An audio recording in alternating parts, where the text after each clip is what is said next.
ce qui manque dans nos églises. Nous voyons de nos jours qu'il y a beaucoup de jeunes qui laissent l'Église, que ce soit des jeunes, même des adultes, qui laissent l'Église, qui disent qu'ils ne veulent plus rien savoir de l'Église. Et pourtant, l'Église, l'Assemblée de Dieu, c'est supposé d'être un endroit où on se sent bien, où on est accepté, mais malheureusement, il y a un ingrédient, cet ingrédient qui est primordial, qui manque de nos jours dans nos églises. Nous allons voir dans cette vidéo. C'est quoi cet ingrédient-là?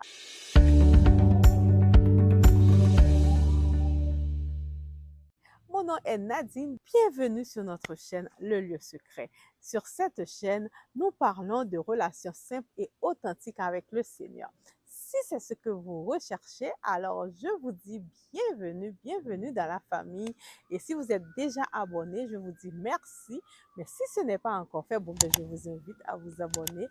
Alors, ce qui manque dans nos églises, vous savez, je regarde comment, des fois, je parle avec des amis pour dire, mais qu'est-ce qui se passe dans nos églises présentement? Pourquoi tout le monde veut laisser l'église? Les gens veulent retourner dans le monde, des gens qui étaient dans le monde, qui se sont convertis, puis là, ils retournent dans le monde, puis là, on dit, mais qu'est-ce qui se passe? Qu'est-ce qui se passe?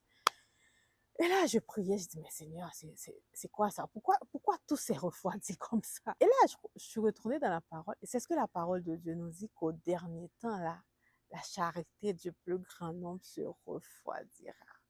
Ce qui manque dans nos églises, c'est vraiment l'amour. L'amour.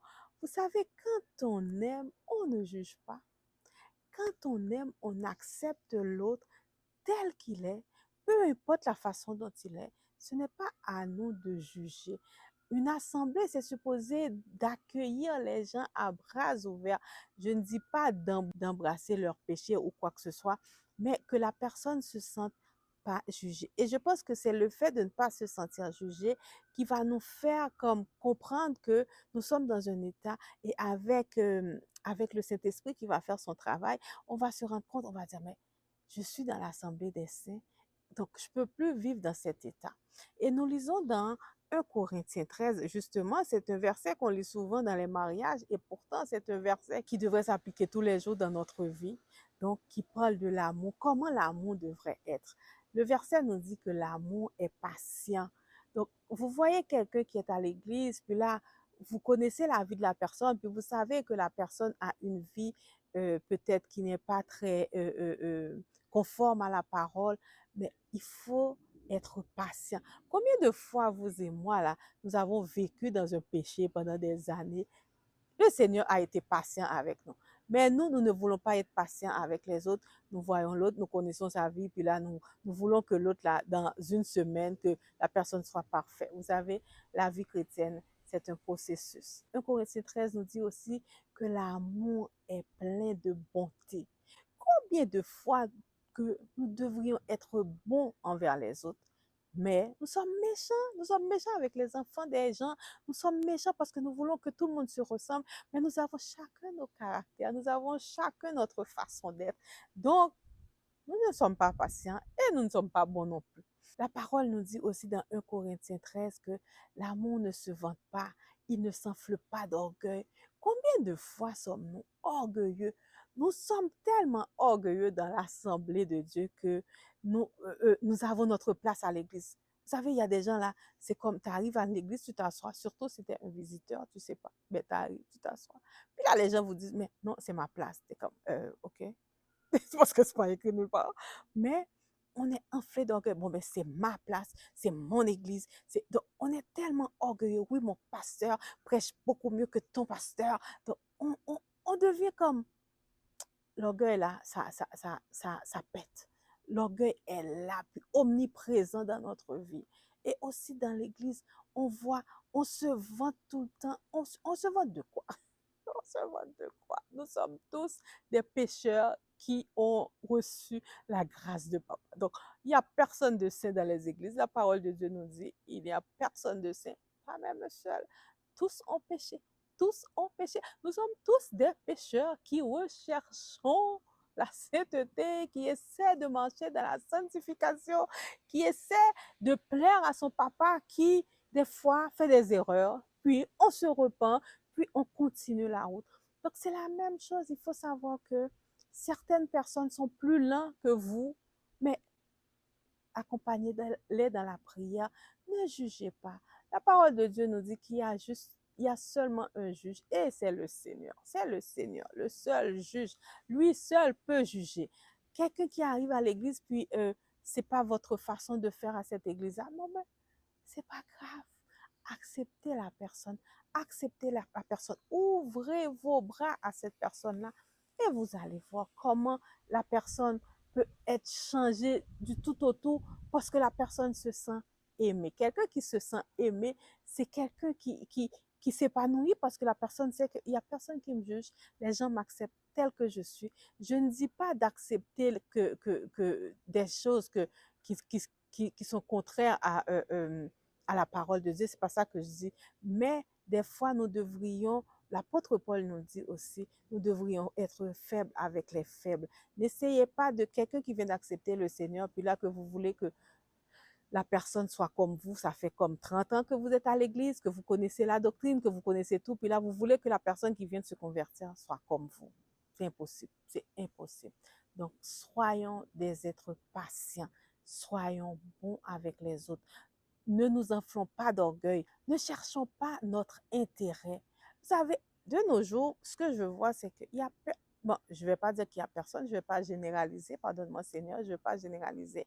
Mais combien d'entre nous ont cette soif d'une âme? On veut une âme, que l'âme soit sauvée. Combien d'entre nous veut vraiment ça? Le fardeau des âmes. Combien d'entre nous prenons le temps de jeûner, de prier pour quelqu'un que nous voyons qui est à l'église, qui n'est pas très solide dans la foi? Combien d'entre nous prenons le temps justement pour prier pour ces personnes-là, pour implorer la grâce de Dieu, pour, euh, pour vraiment, pour être des Samuel, Samuel qui a prié, qui a jeûné pour Saül, bien que Saül était dans un mauvais chemin. Il a continué jusqu'à ce que le Seigneur lui dise, arrête, arrête de prier pour Saül, ça ne fonctionnera pas. Mais est-ce que le Seigneur vous a déjà dit d'arrêter de prier pour quelqu'un? Et souvent, plusieurs personnes n'osent pas vous parler de leurs problèmes parce que déjà, vous êtes en train de les calomnier, vous êtes en train de les lapider, vous êtes en train de tout faire. Les gens se cachent par peur d'être jugés, par peur de ne pas être acceptés parce que justement, vu que vous là, vous êtes tellement religieux, vous ne prenez pas en compte l'amour du Seigneur parce que la parole de Dieu nous dit, alors que nous étions encore pécheurs, Christ est mort pour nous. Christ est mort pour nous alors que nous étions des pécheurs, nous n'étions pas très beaux, très jolis, mais Christ est mort pour nous. Donc nous aussi, nous devons aussi avoir cet amour pur du Seigneur. Et Christ est tellement patient avec nous. Combien de fois, les amis, nous avons péché, nous péchons, nous pécherons encore. Mais Christ est patient avec nous. Il est patient avec nous. Il ne fait rien de malhonnête. L'amour ne fait rien de malhonnête. Combien de fois nous prions avec quelqu'un, puis nous avons la possibilité d'aider cette personne-là, mais nous ne le faisons pas. Non, non, je ne vais pas le faire. Moi, je me suis tracé mon chemin. C'est à cette personne-là de se tracer son chemin. Nous sommes tellement égoïstes. L'amour n'est pas égoïste. Tu ne peux pas me dire que tu aimes quelqu'un puis tu es égoïste. Non, non, non. L'amour aime ça donner. L'amour aime ça partager. Dieu a tellement aimé le monde qu'il a donné. Ton aime, on donne. L'amour pardonne tout. Il croit tout. Pardonner. Il nous manque tellement le pardon dans nos églises. Un pasteur fait quelque chose, bon, mais personne ne veut plus lui pardonner.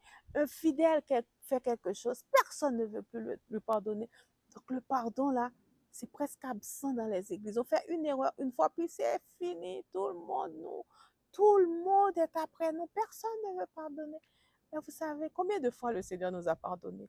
Combien de fois le Seigneur nous a pardonné?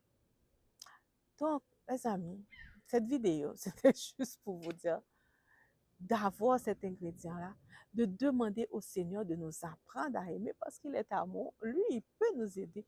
Il peut, parce que c'est pas facile. Je sais que c'est pas facile parce que des fois, là, c'est vraiment pas facile. Mais c'est pas parce que c'est un peu difficile qu'il faut renoncer, qu'il faut y renoncer. Donc, je vous encourage, les amis, à vous aimer, à vous pardonner, à vous accepter, à être l'exemple de Christ. Regardons le cas de Pierre. 3 fois, Pierre a renié Jésus. 3 fois. Quand Pierre est retourné, Jésus lui a dit, Pierre, m'aimes-tu? Et Pierre lui a dit, oui, tu sais que je t'aime. 3 fois, Jésus lui a dit ça.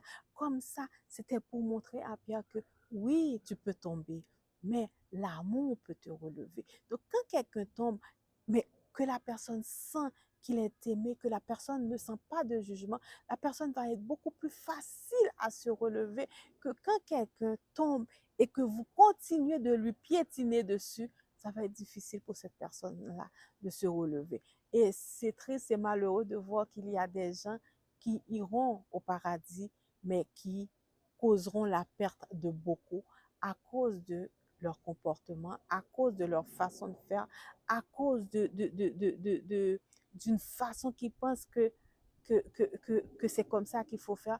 Et pourtant, le Seigneur nous demande d'aimer, d'aimer. L'apôtre Jean nous dit que l'amour couvre une multitude de péchés. Quand vous aimez sincèrement, je vous dis, ça fait des miracles. Ça fait des miracles. Et là où il y a l'amour, il n'y a pas de jugement. Là où il y a l'amour, il n'y a pas d'hypocrisie. Là où il y a l'amour, il n'y a pas de traître. Là où il y a l'amour, il y a la paix, il y a la joie, il y a la tranquillité. Dans une assemblée où règne l'amour, dès qu'on rentre, on le sent. Dans une assemblée où règne l'amour, et les prières là sont faites avec ferveur. Et Dieu écoute ces prières-là parce que les cœurs qui prient sont des cœurs sincères. Ce ne sont pas des cœurs qui vont calomnier l'autre. Ce ne sont pas des cœurs qui vont dire du mal de l'autre, mais ce sont des cœurs qui veulent tous ensemble rencontrer le Seigneur. Donc, je vous encourage, si vous avez, parce que nous sommes tous imparfaits, n'est-ce pas? N'est-ce pas? Nous sommes tous imparfaits. Donc, nous prions. Donc, si vous êtes dans une assemblée où vous trouvez que vous, parce que c'est facile, si chacun de nous prenons conscience de notre état, ça va être beaucoup plus facile. Donc, vous trouvez qu'il y a quelqu'un peut-être dans l'assemblée que vous ne supportez pas, qui vous irrite, quelque chose comme ça.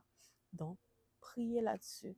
Demandez au Seigneur de vous donner l'amour, de vous remplir de cet amour pur pour que vous puissiez aimer votre prochain comme Christ vous demande de l'aimer, comme vous vous aimez. Donc, je vous dis bonne semaine, soyez bénis et on se voit la semaine prochaine, si Dieu veut, pour une autre vidéo. Soyez bénis.